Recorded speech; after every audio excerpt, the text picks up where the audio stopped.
무려 13년을 기다려야 했습니다. 2009년 아바타의 등장은 그야말로 세계 영화사의 가장 중요한 순간 중 하나였다고 해도 과언이 아니었을 겁니다. 제임스 카메론이라는 위대한 감독이 터미네이터와 에이리언 2를 연출하고 터미네이터 2 심판의 날까지 성공시키면서 속편의 제왕이라 불렸던, 그리고 타이타닉으로 당시 세계를 뒤흔들었던 이 감독이 타이타닉 이후 12년을 기다려 만들어낸 아바타는 그야말로 혁명적이었습니다. 영상혁명 그 자체였죠. 마치 제임스 카메론이 우리의 손을 잡고 새로운 세계로 인도하는 것 같았습니다. 봐라, 이걸 봐라, 이게 바로 영화의 미래다 라고 말하는 것 같았죠. 그야말로 엄청났던 아바타의 영상미 때문에 업계는 발칵 뒤집혔습니다. 모두가 제임스 카메론의 마법에 홀려서 3D를 외치던 시절이었죠. 영상업계의 미래 역시 3D에 있는 것처럼 보였습니다. 대기업들은 3D TV를 개발하겠다면서 나서고 스마트폰 같은 휴대용 디바이스에도 3D 기술의 적용을 검토했습니다. 닌텐도는 아예 닌텐도 3DS를 출시해서 3D 기술을 게임기에 구현하기도 했습니다. 그리고 규모 있는 블록버스터 영화들은 저마다 3D를 접목했습니다. 하지만 딱 10년, 실은 그보다도 전에 견적은 나왔지만 제임스 카메론이 보여준 3D 뉴월드는 사기였습니다. 정확히는 그 마법 같은 3D는 제임스 카메론이니까 가능한 거였지 아무나 따라할 수 있는 게 아니었습니다. 생각해보면 3D는 새로운 기술도 아니었고 그냥 제임스 카메론이 서커스 하듯 보여준 위대한 예술적 업적이었던 겁니다. 이제는 3D로 뭘 하겠다는 말은 쏙 들어갔고 영화로 보더라도 아바타 이후에 나온 3D 영화 중 어느 하나도 아바타 근처에도 가지 못한 채 무너졌습니다. 3D가 대단한 게 아니라 제임스 카메론이 대단할 뿐이었던 거죠. 아바타의 성취는 3D 외에도 엄청나게 많습니다만 이걸 전부 이야기하려다 보면 끝이 없을 것 같으니 이는 다른 영상이나 컨텐츠로 대체하겠습니다. 문제는 아바타 물의 길입니다. 무려 13년의 기다림, 그리고 5부작으로 기획된 데다 2편과 3편을 동시에 진행하고 4, 5편을 진행한다는 소식을 들으면서 저는 벌써 불안해지기 시작했습니다. 듣는 순간에 뭐야 그게? 하는 의문부터 떠올랐습니다. 물론 그러한 불안을 불식시킬 정도로 뛰어난 작품이 나온다면 상관없겠지만 그러기는 쉽지 않을 겁니다. 제가 불안해하는 건 바로 시나리오 때문입니다. 보통 감독들은 자신의 작품을 길게 보여주려고 하기 마련인데 아바타 물의 길만 해도 너무 깁니다.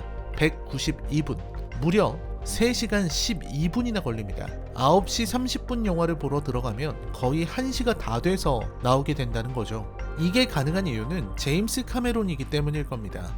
여러 의미에서요. 문제는 시나리오의 밀도입니다. 5부작으로 구성된 작품이라면 당연히 주요 사건과 이야기가 5개의 작품으로 분산되어 있을 거고, 이는 바꿔 말하면 작품 하나하나의 밀도는 떨어질 거라는 의미도 됩니다. 물론 남은 4개의 작품 모두가 밀도가 꽉꽉 들어차서 아무 말도 안 나올 정도로 만들어낼 수 있다면 제임스 카메론은 이제 그냥 영화 감독이 아니라 영화의 신으로 등극할 수 있을 겁니다. 문제는 그게 안 될 것 같다는 거죠. 아바타 물의 길에 저는 솔직히 실망했습니다.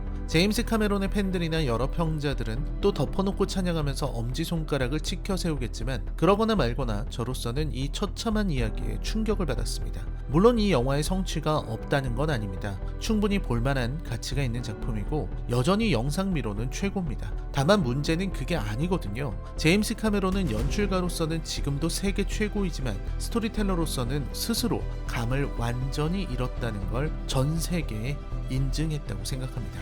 아바타 물의 길 리뷰입니다. 여러분, 이제부터는 결정적인 스포일러들이 나오니 감상에 주의하시기 바랍니다. 시작합니다.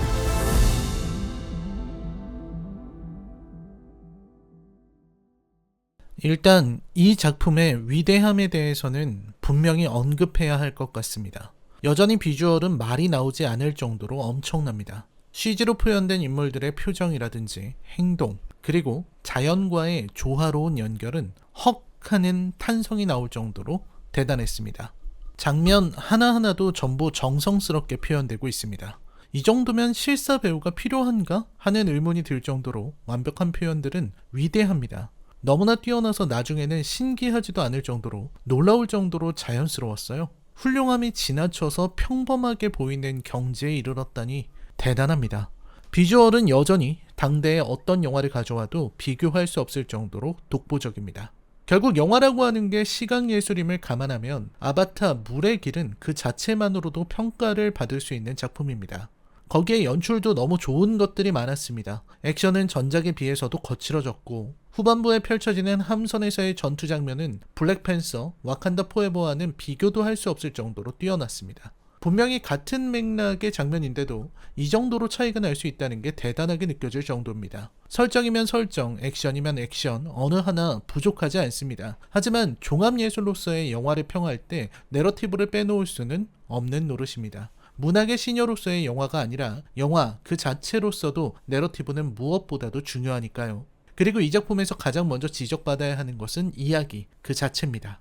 영화의 줄거리는 전작보다 훨씬 더 나빠졌습니다. 전작인 아바타는 화려한 영상에 비해 서사 구조가 얄팍하다는 평을 피해갈 수 없었습니다. 엄청난 흥행과 위대한 업적에도 불구하고 아바타에 대해 혹평하는 이들이 많았던 이유이기도 합니다. 결국 아바타의 이야기는 18세기 서구에서 형성된 고귀한 야만인 개념의 연장에 지나지 않았습니다. 나비족은 그야말로 문명의 때가 묻지 않은 야만인들이고 그들은 에이와라는 개념을 믿으며 그 안에서 신비로움을 이끌어내죠.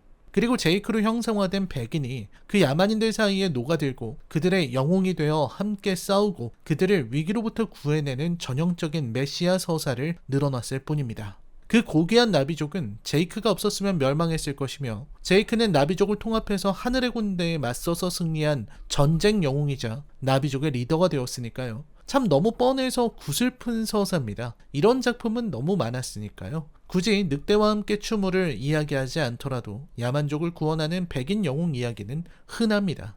문제는 아바타 물의 길의 서사가 전작의 얄팍함보다도 못하다는 겁니다. 일단 구도가 너무 단순하다는 점을 지적하지 않을 수가 없습니다. 사실 구도 자체는 1편과 다를 건 없죠. 지구인들이 판도라를 공격하고 제이크 설리를 비롯한 나비족이 이에 대항한다는 구도 자체는 동일하게 진행됩니다. 하지만 전작의 제이크라는 인물이 아바타에 깃드는, 저는 이걸 접속이나 업로드 같은 표현보다는 깃들다라고 말하고 싶습니다. 아무튼 아바타에 깃들어 새로운 세상과 마주하고 나비족의 일원이 되면서 자신의 운명을 깨닫게 되는 과정과 배신자로 몰렸음에도 마침내 토르크 막토가 되어서 나비족을 규합하는 스토리가 진행되고 공격하는 지구인 측에서도 서로 다른 신념을 지닌 이들이 갈등하는 장면을 잘 보여줬습니다. 하지만 이번 작품에서 지구인 측은 그러한 갈등이 전혀 존재하지 않습니다. 변수를 만들기 위해서 스파이더가 쿼리치 대령과 함께 다니지만 이 부분은 오히려 스파이더의 비중을 더 애매하게 만들었을 뿐입니다.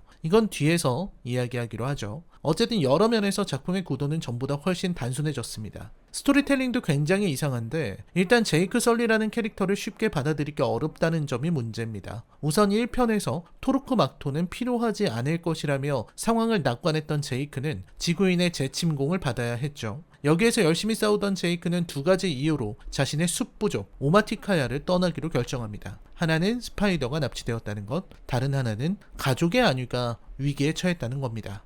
스파이더가 납치된 이후에 상대가 쿼리치 대령이라는 걸 안 제이크는 그들의 최우선 재고 목표인 자신의 위치가 드러날 것을 두려워했습니다. 스파이더가 배신하지 않더라도 그의 뇌에서 기억을 끄집어내는 능력을 지구인들은 지니고 있으니까요. 만약 위치가 발각되면 오마티카야 부족은 전처럼 게릴라를 능숙하게 해낼 수 없겠죠. 거기에 가족들도 위험해졌습니다. 네이트리가 끝까지 아버지와 전통과 화를 이야기하며 반박할 때 제이크는 아이들 이야기를 합니다. 네이트리는 그러한 제이크의 설득에 함께 부족을 떠나게 된다는 겁니다. 여기에서 제이크의 판단이 너무 아쉽기 때문에 이 편을 보는 내내 고구마를 삼키는 것 같은 답답함을 느끼게 됩니다. 물론 이건 3편부터 이어질 제이크의 반격 이야기와 아마도 후반부에 장렬히 전사하며 로아크에게 바통을 건네주는 식의 이야기를 하기 위한 빌드업 과정일 겁니다. 하지만 아무리 그래도 제이크는 거의 빌런처럼 행동하고 있어요. 우선 제 아무리 숙부족이 위험해진다고 해도 부족장이 너무 쉽게 부족을 버리고 도망친다는 인상을 줍니다. 그 대단하다는 토르크 막토가 저항할 의지를 상실한 채 잘 알지도 못하는 부족에게 의탁해서 몸을 숨기는 것을 누가 이해할 수 있습니까?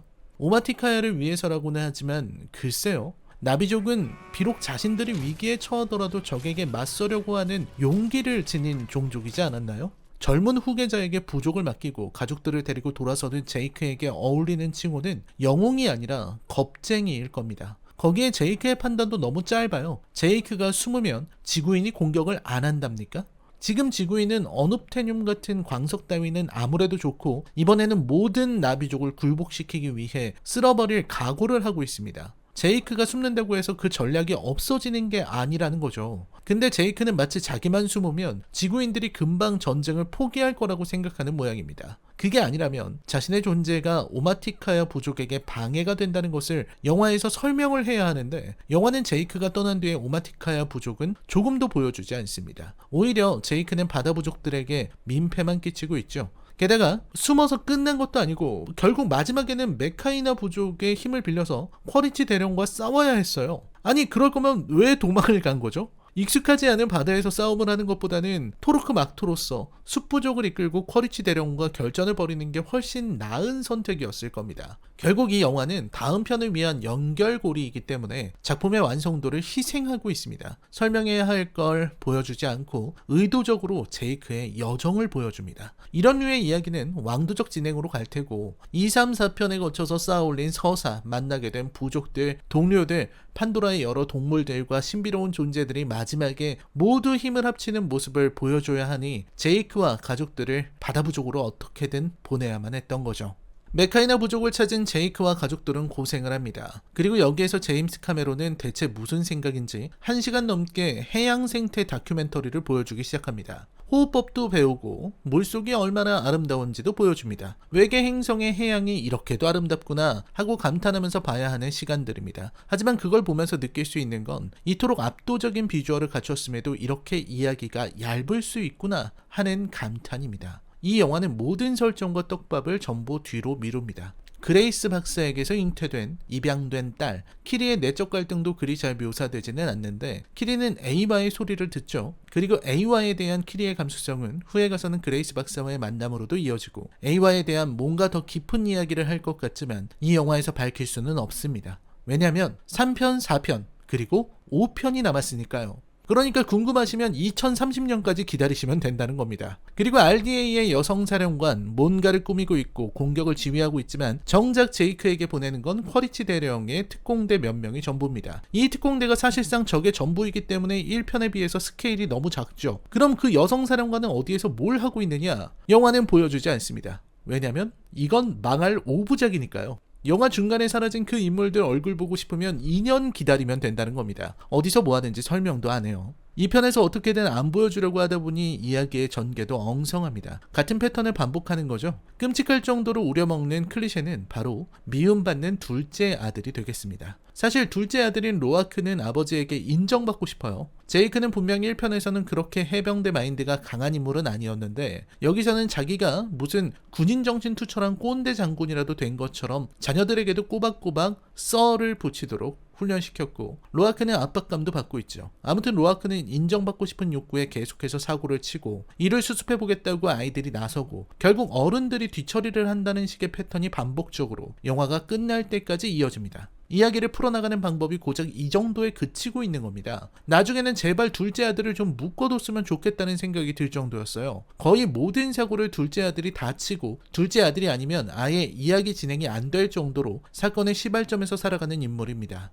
이렇게 단조로운 패턴이 다 있나요? 또 영화의 전개상 그리 중요하지 않은 것은 자세하게 보여주고 중요한 것들은 보여주지 않는 것도 문제입니다. 툴쿤이라는 거대한 고래를 등장시키고 이 고래가 인간보다 지능이 높다는 것 그리고 나비족과 긴밀한 유대를 지니고 있다는 건 좋았습니다. 우리 지구에서도 고래들은 아주 높은 지능을 갖추고 있다고 하니까 이해하기도 쉽습니다. 하지만 정작 나비족, 그것도 메카이나와 어떻게 그런 유대를 지니게 되었는가에 대한 이야기는 충분히 설명되지 않습니다. 서로가 서로를 존중하고 영혼의 자매관계를 맺게 된 계기는 굳이 설명하지 않고 넘어갑니다. 파야칸과 로아크의 유대도 너무나 스무스하게 이루어지고 정작 파야칸이 툴쿤들 사이에서 따돌림을 당한 이후의 관계 회복에 대해서도 영화는 묘사하지 않습니다. 결국 남는 것은 마지막의 전투입니다. 그 과정에서 제이크는 반복적으로 아들의 실수에 대해서 메카이나 족장에게 사과하는 모습을 보였고 결국 그들이 툴쿤을 사냥했다는 것을 알고 참지 못하고 싸우자는 이들에게도 싸움을 피하자고 설득합니다.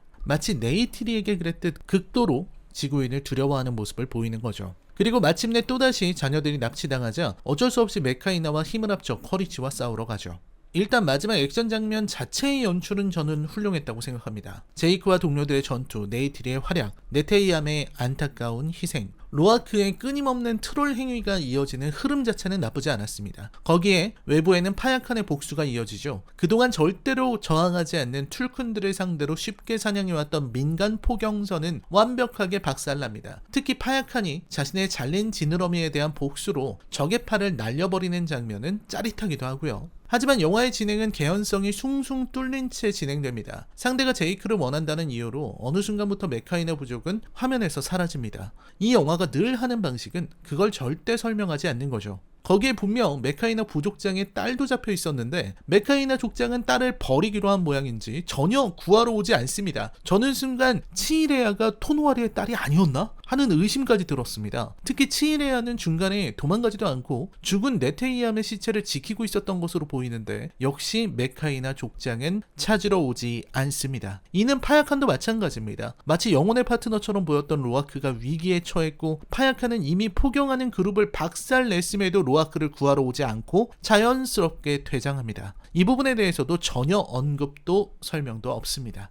거기에 쿼리치 대령의 서사가 너무나 단순하다는 것도 언급하지 않을 수 없습니다. 아니 정확히는 나비족으로 변한 특공대 자체가 아무런 흥미도 일으키지 못합니다. 저는 굳이 나비족으로 변장을 했으니만큼 나비족의 문화나 언어를 철저히 훈련해서 그들의 일원인 척 행세하면서 적진에 파고드는 식의 전술을 쓸 거라고 생각했습니다. 하지만 그들이 나비족이 되어서 얻은 건 그저 우월해진 피지컬이 전부입니다. 언어 능력도 모자라서 통역이 없으면 원활한 소통도 못합니다. 물론 위대한 제임스 카메론은 그것도 다 계획해두고 있겠죠. 아마 나비족 아바타를 이용해서 이미 언어와 문화를 공부하고 그걸로 적진에 파고드는 스파이들을 키우고 있을 겁니다. 다만 그건 망할 3편이나 혹은 4편에서 보여줘야 하기 때문에 이번에는 쿼리치 대령과 특공대를 멍청이들로 만들어서 한번 싹 소모해버리겠다는 거죠. 이러니 특공대가 제대로 활약할 수가 있나요? 중간에 바이퍼 울프들이 그냥 휙 지나가는 것 말고는 나비족으로 이득 본 것도 없습니다. 그나마 그것도 고중 오류라는 지적도 받더군요. 나비족 신체를 얻어서 좋은 게 하나 있네요. 나비족들이 타는 짐승들을 길들일 수 있다는 것이죠.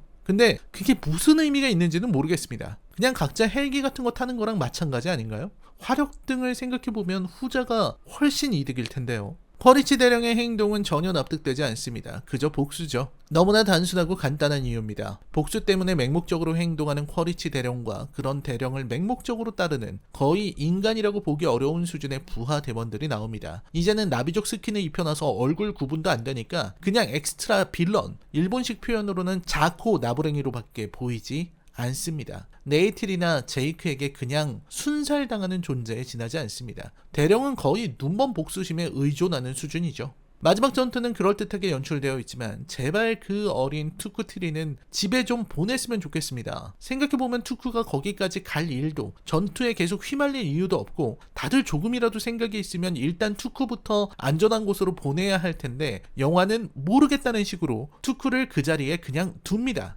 어린아이나 여자가 위기에 처해야 긴장감이 오른다는 식의 아니란 판단일 수도, 가족의 일이니까 가족의 문제로 만들기 위해서 굳이 투쿠를 동참시키겠다는 아동학대적인 판단일 수도 있겠습니다. 어느 쪽이든 문제가 심각합니다. 붕괴하는 함선이나 그 안에 갇힌 사람들은 마치 타이타닉의 오마주를 보는 것 같습니다. 침몰하는 배에서의 전개는 그 누구도 제임스 카메론을 따라갈 수 없겠죠. 하지만 제이크만 잠수하는 방법을 배우지 않았다는 점이라거나 키리가 마침내 구원자로서 가족에게 길을 제시하는 모습은 허무하기까지 하더군요. 로아크, 키리, 스파이더가 각각 자신의 부모를 구하게 만드는 걸 표현하는 건 좋지만 그걸 위해서 설정하는 것들이 자규적이라는 생각을 버릴 수가 없었습니다. 그 외에도 굳이 쿼리치 대령의 숨통을 끊지 않고 살아날 기회를 주고 어설프게 마무리하는 제이크의 행동이 도무지 이해할 수 없다거나 그런 쿼리치 대령을 구해준 스파이더는 대체 두뇌가 있는 건지 의문인데다 중간에 흔들리는 스파이더의 감정이 아주 형편없이 묘사된다거나 인질로 잡힌 자녀들이 끝까지 도망치지 않다가 끝내 네이테암이 사망하게 만드는 전개,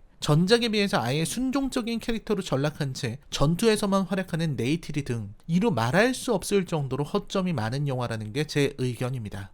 물론 비주얼은 완벽합니다. 영화에서 보여주는 연출, 카메라의 움직임, 표현, 아이픽스 등 모든 것이 대단해서 정말 감탄만 하다 나왔습니다. 제임스 카메론이니까 보여줄 수 있는 것들은 다 보여줬다고 생각합니다. 정말 최고입니다. 하지만 그렇다고 이 작품이 아바타에 비할 수는 없습니다. 영상혁명이라 불렸던 아바타에 비해서 아바타 물의 길은 13년이라는 세월이 무색할 정도로 예측 가능한 정도의 모습을 보여줬을 뿐입니다. 기술적인 혁신이라 보기는 어렵고 그냥 최고 수준의 비주얼을 보여주는 데 그쳤습니다. 결국은 과욕입니다. 저는 팟캐스트 매부쇼에서 제일 처음으로 평을 들려드렸고 이제 칼럼과 제가 나가는 방송마다 아바타2 이야기를 할 텐데 지금 보여드리고 있는 이 리뷰에서 어긋나는 내용은 결코 없을 겁니다. 저는 제임스 카메론의 내리막길이 시작되었다고 생각합니다. 스토리텔러로서의 제임스 카메론은 이제 끝났다고 생각합니다. 그는 더 이상 영화에 대해서 과거처럼 절대자의 지위에 있을 수 없을 겁니다.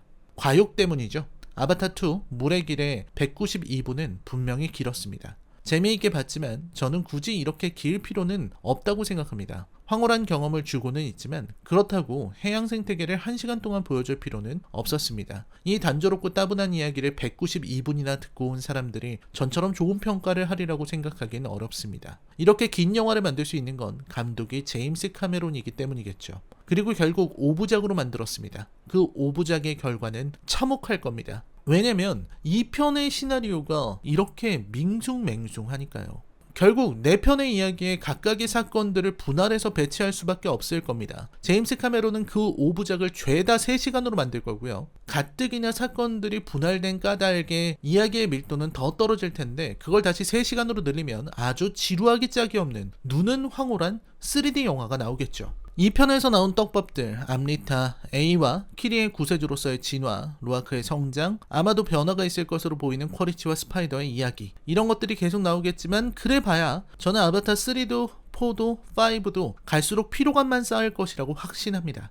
키리가 뭔가 있어 보이지만 뻔하죠. 아마 아버지 없이 태어났을 거고 그래서 2편에서 누구랑 사랑해서 키리를 낳았을까 하는 질문을 했을 거고 그런 특별한 존재이니 에이와와 결합할 수 있고 그래서 구세주다 라는 식의 이야기겠죠. 감독이 좋아하는 세기말 구세주 신화일 겁니다. 13년간 준비한 시나리오가 이 정도 수준이라면 앞으로 나올 시리즈도 기대하기 어려울 겁니다. 이야기꾼으로서의 제임스 카메론은 이제 더 기대할 필요가 없을 겁니다. 주제의식 이야 있겠지만 환경보호니 해양 생태계를 그렇게 주장하는 사람이 정작 돌고래 쇼 보면서 돌고래도 이런 쇼를 허락했을 것이라고 말하는데 동물을 착취하는 돌고래 쇼 즐기면서 나도 돌고래에 타고 싶다 라고 말하는 게 제임스 카메론의 이중적인 태도고 그 수준인데 뭘 더 기대할 수 있죠?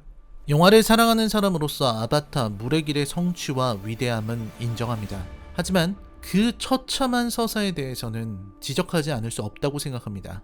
도망쳐서 도달한 곳에 낙원은 없다는 미우라 켄타로식의 메시지를 전달한 게 전부였으니까요. 이 모든 건 5부작을 만들고자 기획할 수 있는 제임스 카메론의 과욕, 자신이 최고의 이야기꾼이라 생각하는 그의 과신, 환경보호를 외치면서 정작 일본에서 비즈니스 하느라 돌고래 쇼에 박수를 보내는 그의 근성이 이런 결과를 만들었다고 생각합니다.